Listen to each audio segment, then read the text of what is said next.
Hello friends, आप सभी का स्वागत है आपके अपने यूट्यूब चैनल लर्निंग अड्डा 21 में। मैं संजय सिंह यादव आज आपको पर्यावरण के एक महत्वपूर्ण टॉपिक पे बात करने वाला हूं इस वीडियो के अंतर्गत। तो आप इस वीडियो में अंत तक बने रहें, क्योंकि इसमें मैं पर्यावरण के कुछ बेसिक कॉन्सेप्ट पे बात करूंगा, जैसे जो आज तक आपको जैसे परीक्षा में खास करके उसके डाउट बने होते हैं। तो इस वीडियो में आपको 30-35 प्रश्न पर्यावरण के अति महत्वपूर्ण प्रश्न हैं जो बार बार पूछे गए हैं आपसे, और इसके साथ ही साथ हम आपको जो है इस जो है वीडियो में जैसे खास करके जो आपको प्रॉब्लम होती है, जैसे आप ये नहीं जान पाते हैं जीव भार पिरामिड क्या है, जीव संख्या पिरामिड क्या है, या तालाब का एक पिरामिड कैसा होता है, सीधा होता है, उल्टा होता है।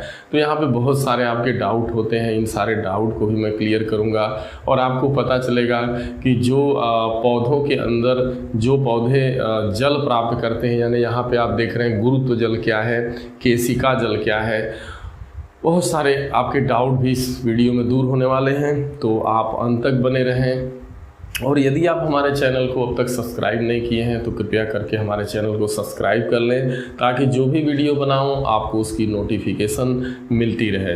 तो चलिए हम लोग सीधा अपने जो है सीधा प्रश्न पे बात करते हैं। तो आप जैसा कि देख पा रहे हैं कि जो हमारा पहला प्रश्न है, और एक चीज़ और ध्यान देना है कि हम इस वीडियो में आपको सारे प्रश्नों का व्याख्यात्मक हल देने वाले हैं। यहाँ क्वेश्चन एक हो सकता है, लेकिन उससे रिलेटेड आपको एक एक प्रश्न में 3-4 ऐसे प्रश्न मिल जाएंगे जो आपको प्रतियोगी परीक्षा में उससे रिलेटेड पूछे गए हैं।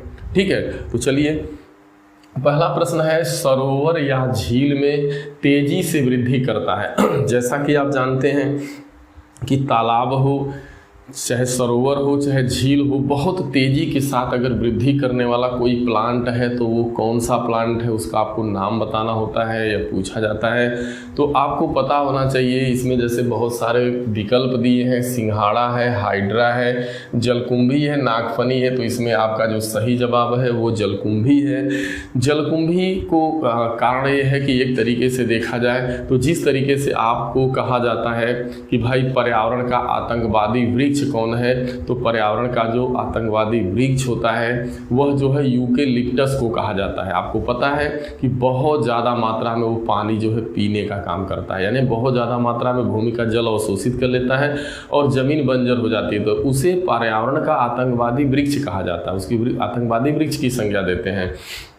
ठीक उसी प्रकार से अगर जली जो है वनस्पति की बात की जाए तो जलकुंभी एक ऐसा पौधा है जो बहुत तेज़ी के साथ जल में विस्तार करता है और पूरे जो है तालाब या जो है झीलों के ऊपर पूरा छा जाता है, जिसके वजह से उस तालाब के अंदर रहने वाले जितने भी जलीय जीव हैं उनको समुचित मात्रा में ऑक्सीजन भी अच्छे से नहीं मिल पाता।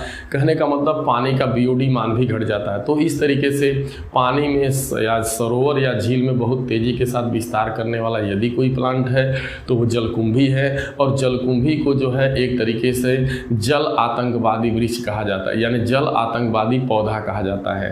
यानी कौन ऐसा पौधा जली पौधा है जिसे आतंकवादी की संज्ञा देते हैं, या एक तरीके से वो बहुत ज़्यादा जो है जल को दूषित करने का काम करता है, तो प्लांट आपका जलकुंभी है। फिर आगे बढ़ते हैं, वन में पेड़ों की छाल पर उगते हैं। गौर करने की बात है, आप कहता है कि वन में जो है जो भी जंगल होते हैं या जो भी पेड़ पौधे होते हैं उनकी छालों पे जो उगने वाला जो पौधा है उस पौधे का क्या नाम है। तो आपसे कह रहा है जीवाणु है, लाइकेन है, कवक है, मांस है। तो देखिए वन में पेड़ों की छाल पर जो उगता है वो आप सभी को पता है, वो उस पौधे का नाम है लाइकेन। और जैसा कि आप सभी जानते हैं यहाँ से बार बार क्वेश्चन आता है कि लाइकेन क्या है। तो लाइकेन आपको पता है कि लाइकेन एक सहजीवी पौधा होता है जो कवक एवं शैवाल का मिश्रण होता है। दोनों कवक एवं शैवाल आपस में सहजीवन, लेकिन यह जो है अधिकांशतः जो है जो पेड़ हैं, जो जंगलों के पेड़ हैं या जो भी पेड़ वृक्ष होते हैं उनकी छालों पे उगने का काम करता है। और आपको जैसा यह भी पता है कि जो हमारा लाइकेन होता है वो वायु प्रदूषण का संसूचक है। जिस एरिया में लाइकेन का पौधा नहीं पाया जाता है वो ऐसा महसूस किया तो ऐसा माना जाता है कि यहाँ पे बहुत ज़्यादा वायु प्रदूषण है। तो लाइकेन का पौधा जो है वायु प्रदूषण का संसूचक है। लाइकेन क्या है? लाइकेन एक सहजीवी पौधा है। ठीक है, ये बात अच्छे से आ गई। और वन में पेड़ों की छाल पर जो उगने वाला जो प्लांट है वो क्या है? लाइकेन। अब आगे देखो आप, हैदराबाद स्थित हुसैन सागर झील, देखिए हैदराबाद में हुसैन सागर झील है स्थित है। कहता है किस वनस्पति की वृद्धि से नष्ट हो गई? तो आप देख रहे हैं कि जो हुसैन सागर झील है उसमें जो तमाम प्रकार के जलीय जीव थे, अन्य वनस्पतियां थी, जलकुंभी के कारण जो है जलकुंभी बहुत ज़्यादा मात्रा में फैल गई, जिस वजह से कि वह जो है एक तरह से हुसैन सागर झील का कहने का मतलब वनस्पतियों की वृद्धि को, उसने अन्य वनस्पतियों की वृद्धि को नष्ट करता है। उस हैदराबाद स्थित हुसैन सागर झील किस वनस्पति की वृद्धि से नष्ट हो गई? तो उस वनस्पति का नाम बताओ। तो जलकुंभी। मैंने पहले भी बता दिया कि जलीय आतंकवादी पौधा ये है आपका जलकुंभी। और जो है स्थल की अगर बात करेंगे तो स्थलीय आतंकवादी वृक्ष जो है यूकेलिप्टस को कहा जाता है।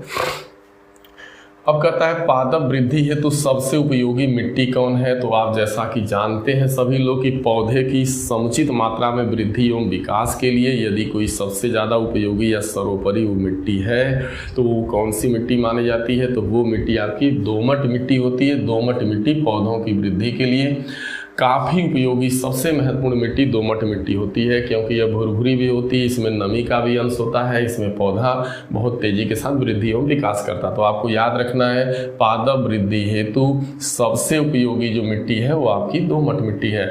अगला क्वेश्चन है कौन सा कारक किसी स्थान की वनस्पति का निर्धारण करता है? देखिए किसी स्थान की वनस्पति का जो निर्धारण करने वाला जो सबसे बड़ा महत्वपूर्ण कारक होता है उसमें तमाम चीज़ें होंगी। उसमें होगा सूर्य का प्रकाश, ताप दिया होगा, नमी दिया होगा, वर्षा दिया होगा। तो जो सबसे उपयुक्त विकल्प होगा वो वर्षा होगा, क्योंकि किसी भी स्थान की जो वनस्पति होती है उसका निर्धारण करने का जो काम करता है वो सबसे बड़ा निर्धारित करने का काम वर्षा करती है।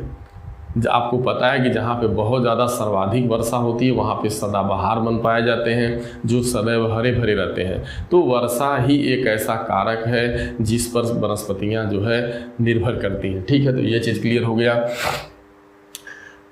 आगे देखिए कहता है पौधे किस प्रकार जल का अवशोषण करते हैं? कोई भी जो पौधा होता है वो जल का अवशोषण कैसे करता है? तो ये बात है, ध्यान देना, जो पौधे के अंदर जो जमीन से जो पौधा जलों का अवशोषण करता है वो आपका केशिका तो यानी केशिका जल, यानी जैसा कि आप जानते हैं पौधा जो होता है जो जमीन से जो पानी लेता है वो किस जल को लेता है? तो उस जल का नाम होता है केशिका जल। यानी केश का मतलब समझ रहे हैं बाल होता है, बाल के समान जो है अब पौधे के अंदर नलिकाएं डेवलप होती हैं और वो उन नलिकाओं में आपका जो है पानी अनवरत जो है चढ़ता रहता है। जैसे ही ज़मीन में आपने पानी डाल दिया तो पौधा धीरे धीरे ले लेता है और पौधे के हर भाग तक पानी पहुंच जाता है। तो यहाँ पर मैं थोड़ा सा बात करना चाहूँगा, जैसा कि आप जानते हैं बार बार प्रतियोगी परीक्षाओं में यहाँ से प्रश्न पूछा गया है, वो ये पूछा गया है जाइलम ऊतक एवं फ्लोएम ऊतक। तो आपको पता होना चाहिए कि जाइलम ऊतक का क्या काम है और फ्लोएम ऊतक का क्या काम है। देखिए जाइलम ऊतक का काम ये होता है कि यह जो है पेड़ पौधों के अंदर जो जाइलम ऊतक जो उनके तने में पाया जाता है, यह जो है जो पेड़ पौधे होते हैं उनकी जड़ों द्वारा जो खनिज लवण अवशोषित किया जाता है वह जो है जाइलम ऊतक के द्वारा पौधे के विभिन्न भागों में पहुंचाया जाता है। जैसा कि आपको पता है कि जल की भूमिका प्रकाश संश्लेषण की क्रिया में होती है। फिर उसके बाद फ्लोएम ऊतक का क्या काम है, यह भी मतलब कि पूछा गया है कि फ्लोएम ऊतक के क्या काम है। तो आपको पता होना चाहिए कि जो फ्लोएम ऊतक होता है वह प्रकाश संश्लेषण की क्रिया के दौरान पौधे जो भोजन बनाते हैं, भोजन बनने के उपरांत पौधे के विभिन्न भागों तक पहुंचाने का, तो खाद्य पदार्थ को विभिन्न भागों तक पहुंचाने का काम फ्लोएम करता है। और जाइलम का काम होता है कि खनिज लवण यानी जल का अवशोषण करके पौधे के विभिन्न भागों तक उसको पहुंचाना। तो ये जाइलम एवं फ्लोएम ऊतक के काम हो गए। लेकिन यहाँ पे बात ये हो रही है कि पौधे किस प्रकार जल का अवशोषण करते हैं। जो पौधा जो पानी का अवशोषण करता है, जो उसकी जड़ें पानी का अवशोषण करके पौधे के विभिन्न भाग तक जो पहुंचता है वह कौन किस जल का अवशोषण करती हैं? तो केशिका जल। आगे चर्चा करूंगा मैं कि केशिका जल क्या है, गुरुत्व जल क्या है और आर्द्रता जल क्या है। इन तीनों के बारे में मैं आपसे बात करूंगा बहुत अच्छे से आगे।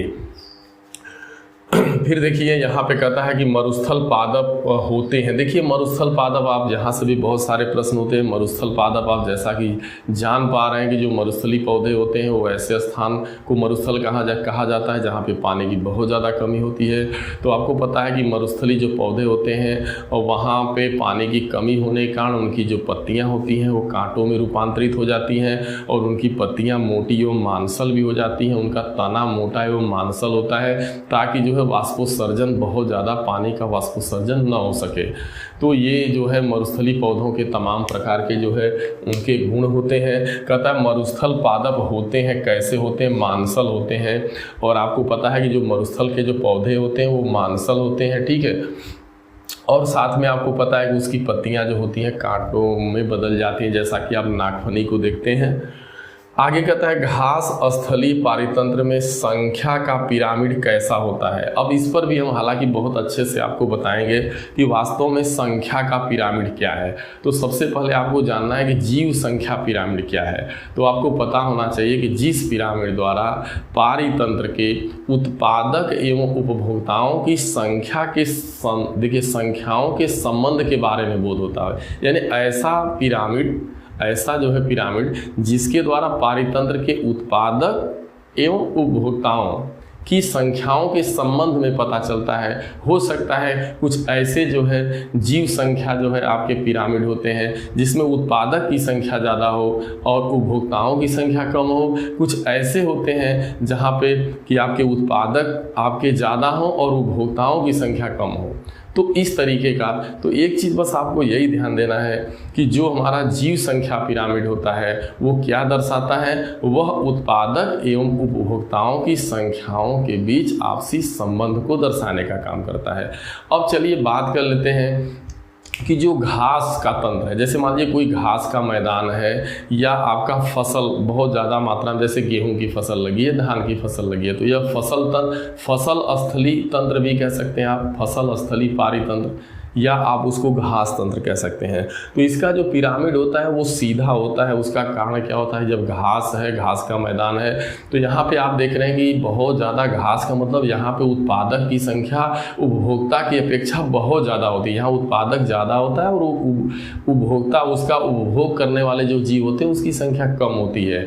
तो जब भी परीक्षा में आए कि घास का जीव संख्या पिरामिड, जीव देखिए जो हमारा जो पिरामिड होता है, देखिए जो पारिस्थितिकी जो पिरामिड है वो देखिए पिरामिड जो पारिस्थितिकी जो पिरामिड होता है उसका यही काम होता है कि उपभोक्ता यानी उत्पादक एवं उपभोक्ता के बीच जो है भार को लेकर के, उसकी संख्याओं को लेकर के और संचित ऊर्जाओं को लेकर के एक संबंध दर्शाने का काम करता है।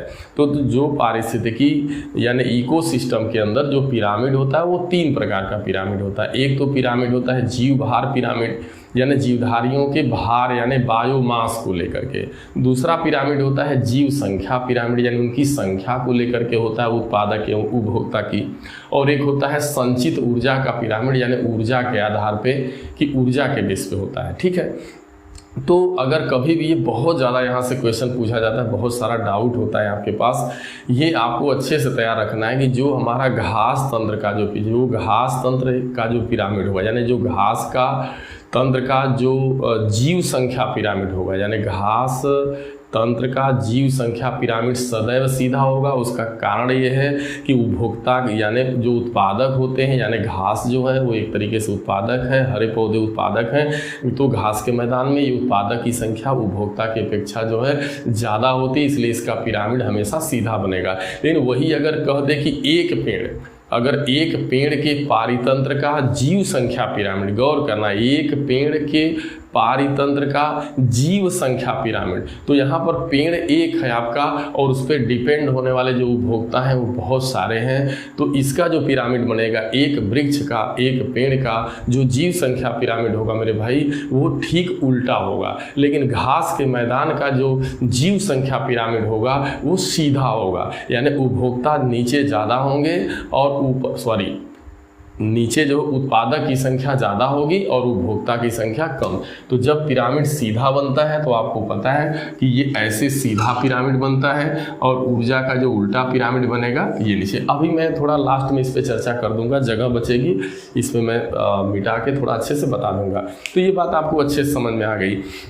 और जीव भार पिरामिड से क्या मतलब है, यानी ऐसा पिरामिड यानी जिस पिरामिड के द्वारा पारितंत्र के उपभोक्ताओं तथा जो है उत्पादकों के बीच जो है भार के संबंध को दर्शाया जाए। यानी जो उत्पादक हैं, जो प्रोड्यूसर हैं, और जो उपभोक्ता है। आपको पता है कि उपभोक्ता की 3 कैटेगरी होती है, प्राथमिक श्रेणी का उपभोक्ता, द्वितीयक श्रेणी का उपभोक्ता, तृतीयक श्रेणी का उपभोक्ता।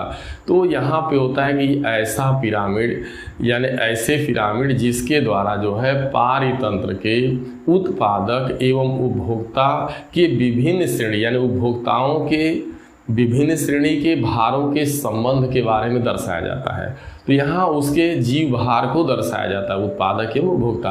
अब बात कर लेते हैं कि बार बार पूछता है कि एक तालाब का जीव भार पिरामिड कैसा होता है। तो आप जैसा पता है कि कोई तालाब होता है, तो तालाब में जो है आपको पता है कि जो तालाब के अंदर जो उपभोक्ता का जो उत्पादक का काम करेगा वो हरे पौधे होंगे, शैवाल होगा, एक कोष के जीव होंगे।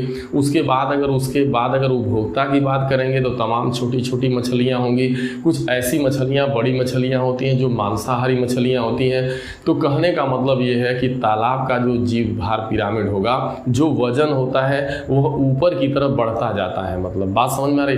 तो याद रखना, एक बहुत बार पूछा गया क्वेश्चन है कि तालाब का जो जीव भार पिरामिड होगा वो कैसा होगा। तो तालाब का जो जीव भार पिरामिड होता है वो मेरे भाई उल्टा होता है। लेकिन वही बात की जाए वन या घास भूमि की बात कर दे कि कोई वन है या कोई घास की भूमि है, तो यहाँ जो ऊर्जा का जो जीव भार पिरामिड होगा वो क्या होगा, वो सीधा होगा। उसका कारण क्या है कि भाई वन है, घास का मैदान है, तो यहाँ उत्पादकों की संख्या बहुत ज़्यादा है उसकी अपेक्षा उसके उपभोग करने वाले जीवों की।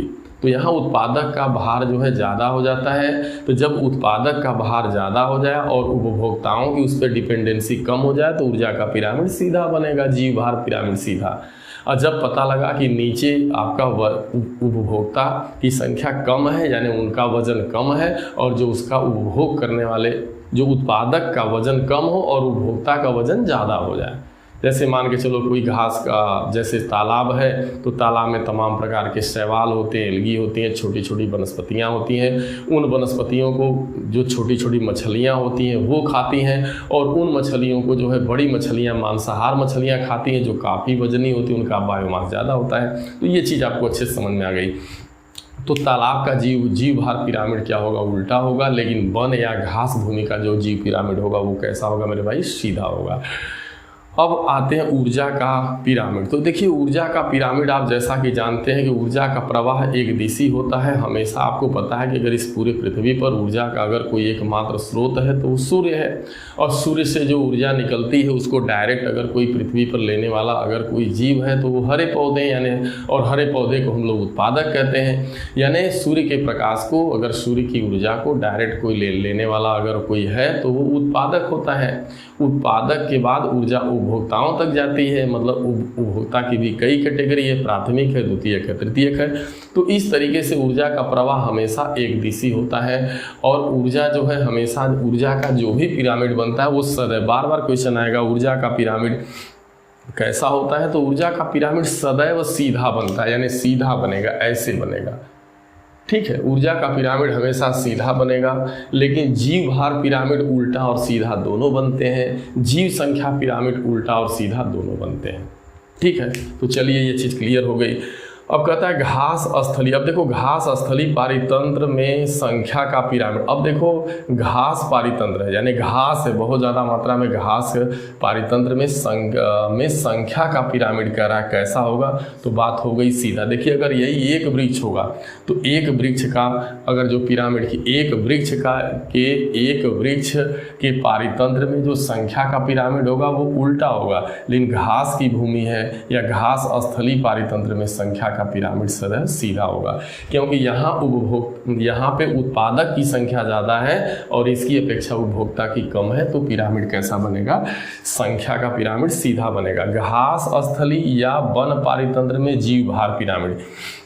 अब देखिए कोई घास का मैदान है या वन का पारितंत्र में जीव भार पिरामिड। अब देखिए यहाँ पे कहा जा रहा है कि जो जीव भार पिरामिड होगा, अभी मैंने जैसा कि आपसे चर्चा किया कि तालाब का या कोई होगा तालाब होगा, देखिए एक तालाब में जीव भार पिरामिड कैसा होता है? सदैव उल्टा होता है।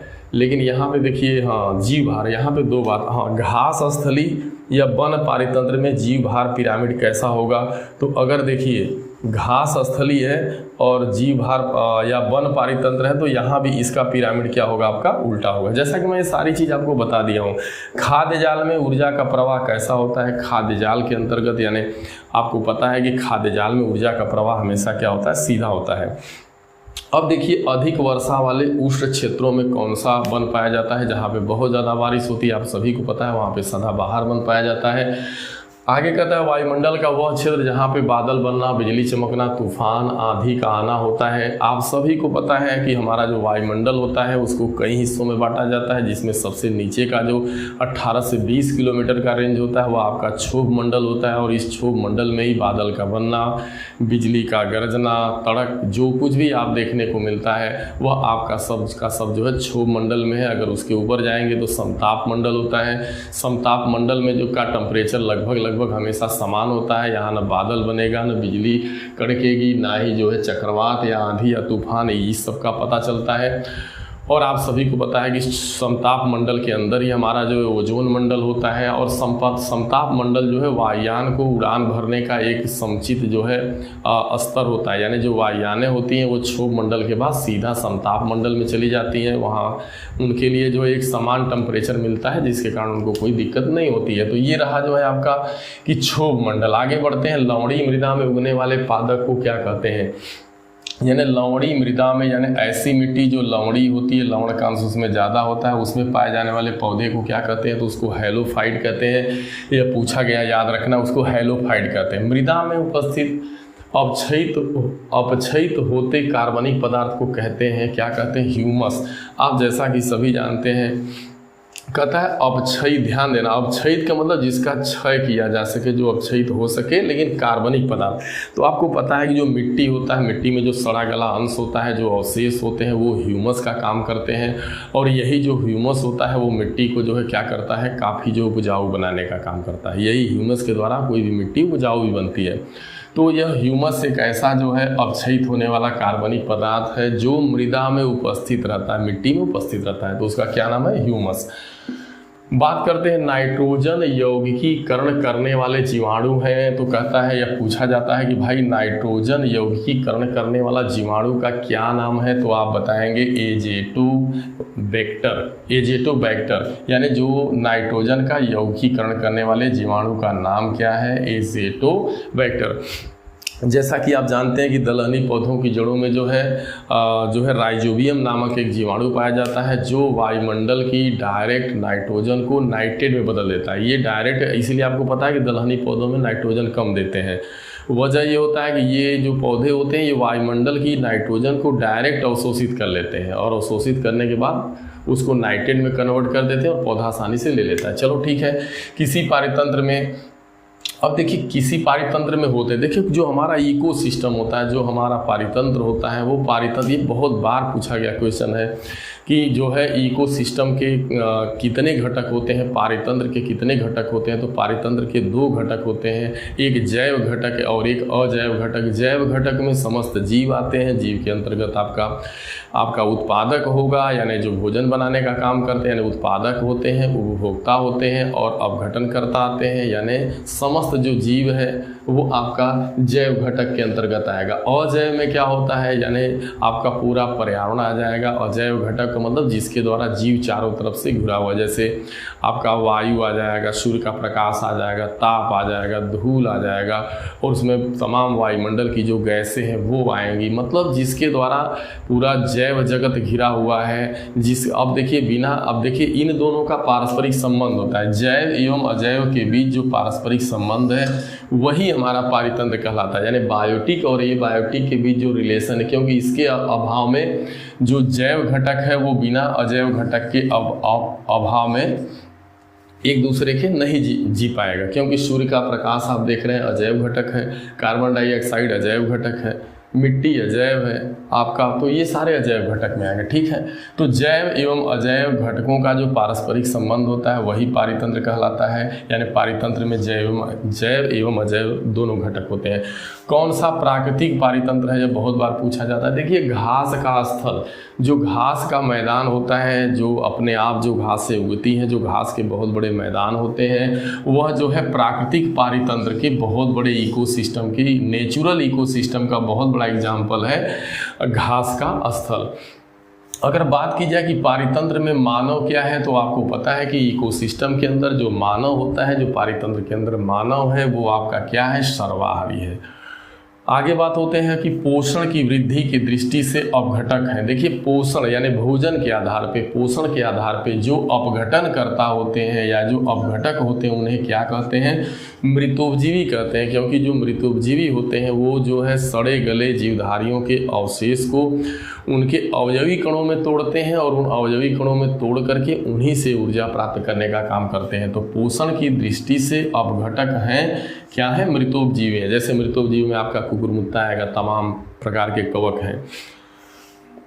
अब कहता है अंतरिक्ष यान में बनाया गया पारितंत्र होता है। देखिए जो अंतरिक्ष यान होता है, अंतरिक्ष यान के अंतर्गत ही पारितंत्र बनाया जाता है। तो वो पारितंत्र कैसा पारितंत्र होता है, आपका कृत्रिम पारितंत्र होता है। देखिए एक क्वेश्चन है जो बार बार पूछा गया है, घरों में साज सज्जा के लिए बनाए गए कृत्रिम पारितंत्र को क्या कहते हैं। बहुत सारे लोग अपने घरों में जो है क्या करते हैं कि कृत्रिम प्रकार का एक इकोसिस्टम तैयार करते हैं, एक पारितंत्र तैयार करते हैं। तो कहा जा रहा है उसे क्या कहा जाता है, तो उसे एक्वेरियम कहा जाता है। बहुत सारे लोगों के घरों में जाएंगे तो एक्वेरियम बना होता है। उस एक्वेरियम में घास भी होती है, तमाम प्रकार की घासें होती हैं, उसमें मछलियाँ होती हैं, उनमें ऑक्सीजन, मतलब पूरा एक नेचुरली एक कृत्रिम तरीके से जो है पारितंत्र तैयार किया जाता है, जिसके अंतर्गत जो है आपके तमाम प्रकार के जलीय जीवों को उसके अंदर डाल दिया जाता है जो जीवित रहते हैं। तो ये बहुत बार पूछा गया है कि घरों में साज सज्जा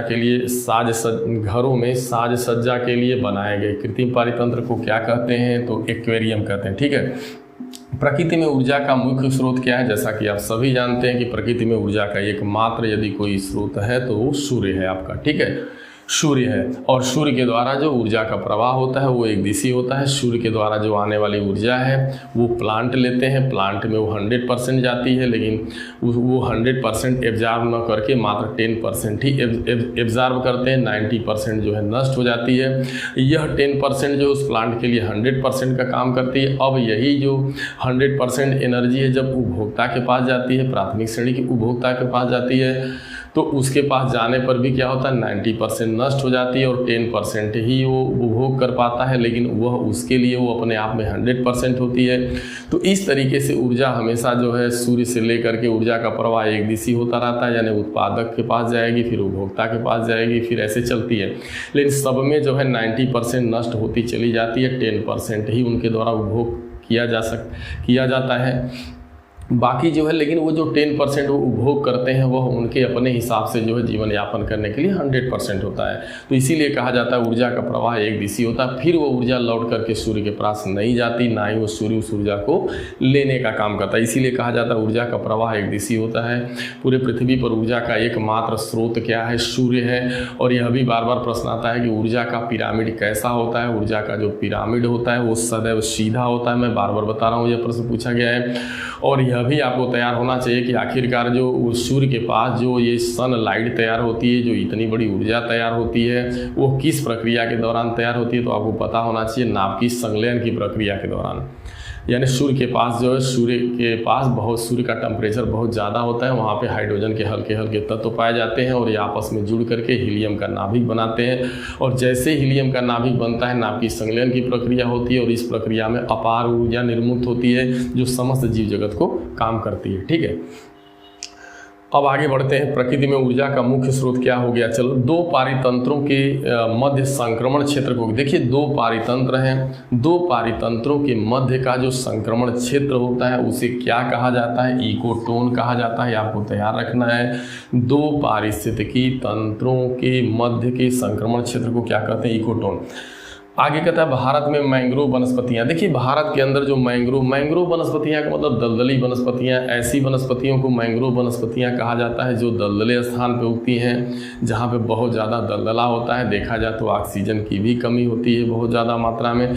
कुछ तो ऐसी वनस्पतियाँ होती हैं जो ऑक्सीजन को लेने के लिए उसके अंदर श्वसन मूल विकसित हो जाते हैं। और जो भारत में सबसे ज़्यादा जो मैंग्रोव वनस्पति पाई जाती है, कहाँ जाती है, कहाँ पाई जाती है? सुंदरबन डेल्टा में। सुंदरबन डेल्टा कहाँ स्थित है? पश्चिम बंगाल में स्थित है, जहाँ पे मैंग्रोव वनस्पतियाँ पाई जाती हैं। यहाँ पे गंगा और यमुना जो दो नदियाँ हैं, ये जा कर के बहुत ज़्यादा मात्रा में जो है अपने साथ मलबा लेके जाती हैं, जो बहुत ज़्यादा आगे जाके उसको पाट देती है, मिट्टी गाद ला के पाट दी हैं, जिसे हम लोग डेल्टा बोलते हैं। तो वैसे भी आपको पता है कि विश्व का सबसे बड़ा जो डेल्टा है वो सुंदरबन डेल्टा है। और सुंदरबन डेल्टा में जो है मैंग्रोव की वनस्पतियाँ पाई जाती हैं, जो और ये दलदले ज़मीन में पाई जाने वाली वनस्पति है। कौन सा पारितंत्र पृथ्वी के सर्वाधिक क्षेत्र में फैला हुआ है? तो देखिए, कौन सा, ये बार बार प्रश्न आया है कि कौन सा पारितंत्र ऐसा है जो पृथ्वी के सर्वाधिक भाग पे फैला हुआ है? तो वो सामुद्रिक पारितंत्र। जैसे सामुद्रिक, आपको पता है कि 3 हिस्सा जल है और 1 हिस्सा स्थल है, तो इस तरीके से आप जान पा रहे हैं कि समुद्र बहुत बड़ा विशाल क्षेत्र है और समुद्र के अंतर्गत सारी वनस्पतियाँ हैं, जलीय जीव भी हैं, तमाम प्रकार के हैं, तो वह एक तरीके का सामुद्रिक पारितंत्र हुआ।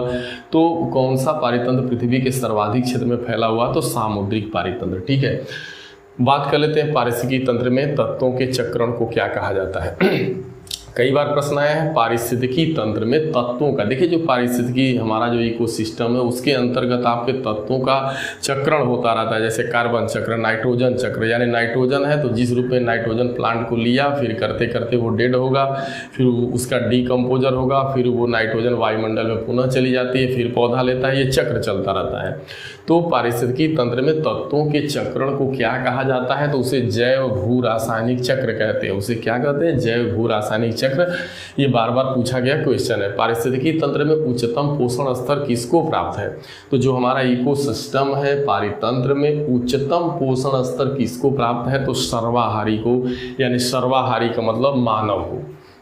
यानी मानव जो है पोषण स्तर के उच्चतम पोषण स्तर पर है। एक कृत्रिम पारितंत्र, बहुत बार पूछा गया क्वेश्चन है, एक कृत्रिम पारितंत्र का उदाहरण है धान का खेत। जैसे आप धान का खेत है उसको तैयार करके यदि उसमें धान की आप बिजाई कर देते हैं, रोपाई कर देते हैं, साथ में बहुत सारे उसके अंदर जलीय जीव आ जाते हैं, तो आपके द्वारा यह तैयार किया गया जो धान का खेत होता है यह एक तरीके का पारितंत्र होता है। लेकिन यह पारितंत्र कैसा है? आपके द्वारा तैयार किया गया, इसलिए कृत्रिम है। तो एक कृत्रिम पारितंत्र का उदाहरण है धान का खेत। ठीक है, अब थोड़ा सा चर्चा करने के लिए जो मैंने बताया था कि गुरुत्व जल क्या होता है, तो देखिए, वर्षा के बाद जो जल जो है गुरुत्वाकर्षण के कारण भूमि के में काफ़ी गहराई में चला जाता है। देखिए, जैसे ही पृथ्वी पर बारिश होती है तो बारिश होने के कारण, बारिश होने के बाद बहुत सारा पानी जो है ज़मीन के बिल्कुल अंदर चला जाता है, नीचे चला जाता है, और इसी जल को हम लोग गुरुत्व जल कहते हैं। क्यों? क्योंकि पृथ्वी के अंदर एक गुरुत्वाकर्षण शक्ति होती है जो किसी भी पिंड को, किसी भी पदार्थ को, किसी भी चीज़ को अपने अंदर की तरफ खींचती है। तो इसी गुरुत्वाकर्षण शक्ति के द्वारा जो पानी, जो बारिश पानी होता है वो बिल्कुल पृथ्वी के अंदर धीरे धीरे निचले भाग में चला जाता है। और इस गुरुत्व जल का उपयोग जो है हमारे जो पौधे होते हैं ये अपनी जड़ों द्वारा नहीं कर पाते। मतलब जो पानी बिल्कुल अंदर चला जाएगा वो यानी गुरुत्व जल का आता है परीक्षा में कि गुरुत्व जल का अवशोषण क्या पौधे कर पाते? नहीं, गुरुत्व जल का अवशोषण जो हमारे पौधे होते हैं वो नहीं कर पाते, क्योंकि वह जो पानी होता है वो काफ़ी गहराई में ज़मीन के अंदर चला जाता है, इसीलिए उसका नाम है गुरुत्व जल। तो गुरुत्व जल का उपयोग हमारे पौधे नहीं कर पाते, इस जल को पौधे अपनी जड़ों द्वारा प्राप्त नहीं कर पाते। हमारे पौधे जिस जल को प्राप्त करते हैं उस जल का क्या नाम है? केशिका जल। हमारा पौधा केशिका जल को प्राप्त करता है। अब ये केशिका जल क्या है भाई? जो जल मिट्टी के कणों के बीच रिक्त स्थान में रहता है। जैसे ये मान लीजिए मिट्टी है और ये मिट्टी के कण हैं, तो इन मिट्टी के कणों के बीच में जो जल पाया जाता है उसी जल का पौधे हमारे, चूँकि आपका ये मिट्टी का कण है और इसी के अंदर जो है नमी बनी हुई है, पानी बना हुआ है, तो जड़ें क्या करती हैं कि इन जो मिट्टी के जो रंध्र हैं इनके बीच जो पाया जाने वाला पानी, इस पानी को ही हमारा पौधा ले पाता है। तो इसीलिए इस जल को हम लोग केशिका जल कहते हैं। तो जो हमारा केशिका जल होता है, जो जल मिट्टी के कणों के बीच रिक्त स्थानों में पाया जाता है, यानी मिट्टी के कणों के बीच रिक्त स्थान में पाया जाएगा, इस जल को पौधे अपनी जड़ों द्वारा आसानी से अवशोषित कर लेते हैं। तो आपको अच्छे से यहाँ पर मैं बताया था, एक क्वेश्चन आपके बीच था कि पौधे जो होते हैं वो किस जल का उपयोग करते हैं, तो वहाँ पे बताया गया था आपको केशिका जल, कहीं एक क्वेश्चन था आपका, तो मैंने कहा था कि इसको मैं आगे इसमें थोड़ा बताने का काम करूँगा। ठीक है, देखिए यहाँ पर है कहीं के, हाँ यहाँ पर है, पौधे किस प्रकार जल का अवशोषण करते हैं या किस प्रकार के जल को अवशोषित कर पाते हैं, तो केशिका जल। अब केशिका जल की जानकारी होगी। एक होता है आर्द्रता जल। जल 3 प्रकार का होता है, एक गुरुत्व जल होगा, जो गुरुत्व जल, एक आपका केशिका जल, एक आर्द्रता जल। कहता है जो जल मिट्टी के कणों के चारों ओर वाष्प के रूप में इकट्ठा रहता है, यानी जैसे मिट्टी के जो कण है उसके चारों तरफ वाष्प के रूप में, भाप के रूप में, वाष्प के रूप में इकट्ठा रहता है, उस जल को हम लोग जो है क्या कहते हैं? आर्द्रता। आर्द्रता का मतलब ह्यूमिडिटी, आप समझ ही रहे हैं। तो जो मिट्टी के कणों के आसपास जो है वाष्प के रूप में जो इकट्ठा जल होगा वो जल हमारा जो है आर्द्रता जल होता है। लेकिन इस जल को हमारे जो पौधे की जड़ें होती हैं, ये पौधे की जड़ें इस आर्द्रता जल को, इस नमी वाले जल को नहीं, ये इस आर्द्रता जल को नहीं ले पाती, इस वाष्प के रूप में जो जल होता है इसको नहीं ले पाती। किंतु जैसे कुछ हमारे अधिपादप है, अधिपादप का मतलब ऐसे पादप जो दूसरे पादप पे आश्रित होते हैं, जैसे आपका आर्किड हो गया, तो इसकी जड़ें जो है हवा में जो है लटकती रहती हैं, तो ये वायुमंडल के अंदर जो नमी होती है या मिट्टी के कणों के ऊपर की भी ये नमी को बड़े आसानी से इनकी जड़ों द्वारा अवशोषित कर लिया जाता है। तो अपवाद स्वरूप अधिपादप जो है आर्द्रता जल को अवशोषित कर पाते हैं, जैसे आर्किड। इसके अलावा कोई प्लांट इस जल को अवशोषित नहीं कर पाता। अगर कोई अवशोषित जल किया जाता है पौधों के द्वारा तो केशिका जल। तो जैसा कि आप, यह भी आपका क्लियर हो गया। अब थोड़ा सा बात कर लेते हैं, जैसे अभी मैं पिरामिड पे था तो थोड़ा सा इस वीडियो में आप इसको और अच्छे से क्लियर कर लो। देखो सबसे पहली बात तो ध्यान दो आप कि पारिस्थितिकी पिरामिड क्या है, तो आप ये बताने का काम करेंगे कि ऐसा पिरामिड या पारितंत्र के अंदर, समझ रहे हैं आप, पारितंत्र के अंदर क्या है? पारितंत्र के अंदर उत्पादक उपभोक्ता के बीच संख्या के आधार पर या भार के आधार पर या ऊर्जा के आधार पर जो इनमें पारस्परिक संबंध, यानी उत्पादक एवं उपभोक्ता के बीच जो संख्या के बेस पे या भार के बेस पे या ऊर्जा के बेस पे जो हम संबंध जो बताने का काम करता है वही आपका पारिस्थितिकी पिरामिड होता है। अब पारिस्थितिकी पिरामिड 3 प्रकार का होता है। एक तो होता है जीव भार पिरामिड, यानी जीव भार यानी जीवों के भार के आधार पर पिरामिड, और एक होता है जीव संख्या पिरामिड, जहाँ पे हम उत्पादक एवं उपभोक्ता की संख्या के ऊपर नजर रखते हैं कि उत्पादक की संख्या ज़्यादा है कि उपभोक्ता की संख्या ज़्यादा है, और भार में क्या देखते हैं कि क्या उत्पादक का भार ज़्यादा है कि उपभोक्ता का भार ज़्यादा है इस पिरामिड में, और ऊर्जा वाले में क्या देखते हैं कि क्या जो है उत्पादक की ऊर्जा ज़्यादा है कि उपभोक्ता की ज़्यादा है। तो इसीलिए कहा जाता है ना कि जो ऊर्जा का पिरामिड होता है वो सदैव सीधा बनता है, क्योंकि उत्पादक के द्वारा जो ऊर्जा बहुत ज़्यादा प्रोड्यूस की जाती है उतना जो है उपभोक्ता नहीं ले, इसलिए ऊर्जा का पिरामिड वहाँ पे जो बनेगा वो आपका सीधा बनेगा। देखिए इस तरीके से, तो ऊर्जा पिरामिड, देखिए ये ऊर्जा पिरामिड है, ठीक है। ऐसे तो नीचे आपके उपभोक्ता हो गए, ठीक है, ये मान लीजिए तमाम प्रकार के ये सब ये उत्पादक है, उत्पादक, और ये है उपभोक्ता, इसमें प्राथमिक द्वितीयक तृतीयक। तो यहाँ पर देख रहे हैं कि ये हरे प्लांट जो भी होते हैं इनमें एनर्जी बहुत ज़्यादा, सूर्य का प्रकाश, तो इसीलिए ऊर्जा का पिरामिड सदैव सीधा होता है। तो ऊर्जा का एक संख्या पिरामिड की बात करो तो जो संख्या पिरामिड होता है वो सीधा भी होता है और उल्टा भी होता है। एक चीज़ ध्यान देना, अब जैसे वहाँ पे मैंने आपको बताया था कि जो एक तालाब का जो जीव भार पिरामिड होगा, जैसे कोई मान लीजिए तालाब है तो तालाब का जीव भार पिरामिड उल्टा होगा। क्यों? क्योंकि तालाब में जो है तमाम प्रकार के जो जो उत्पादक होते हैं, यानी जो भी शैवाल, एल्गी, जो भी घासें हैं उसकी संख्या कम है। उसके बाद यहाँ पे आपका उपभोक्ता है, जैसे छोटी छोटी मछलियाँ हो गई, और इसका उपभोग करने वाली बड़ी मछलियाँ। तो वजन किसका ज़्यादा है? बड़ी मछली का। तो इसीलिए जब जीव भार पिरामिड की बात आती है, जब भार की पिरामिड जीव भार पिरामिड की बात आती है तालाब के अंदर, तो तालाब का जो जीव भार पिरामिड होता है वो उल्टा होता है। ठीक है, ये याद रखना है। लेकिन अगर वन एवं घास भूमि है तो उसका पिरामिड सीधा होगा। वन है, मान लीजिए, तो वन है या घास भूमि है, तो आपको पता है कि उपभोक्ता की संख्या यहाँ पे ज़्यादा होगी, उत्पादक की संख्या ज़्यादा होगी, उत्पादक का वजन ज़्यादा होगा और उपभोक्ताओं का कम होगा। बात समझ में आ रही है? यहाँ उत्पादक का वेट ज़्यादा होगा, उपभोक्ता का कम होगा। तो घास भूमि जहाँ पर बात की जाएगी या वन भूमि की बात की जाएगी तो उसका जीव भार पिरामिड सीधा, और तालाब के पारितंत्र की बात की जाएगी तो तालाब का जो होता है, जो जीव भार पिरामिड होता है वो उल्टा होने का यही मतलब है कि भाई यहाँ पे उत्पादक की संख्या कम होती है, उपभोक्ता का वजन ज़्यादा होता है।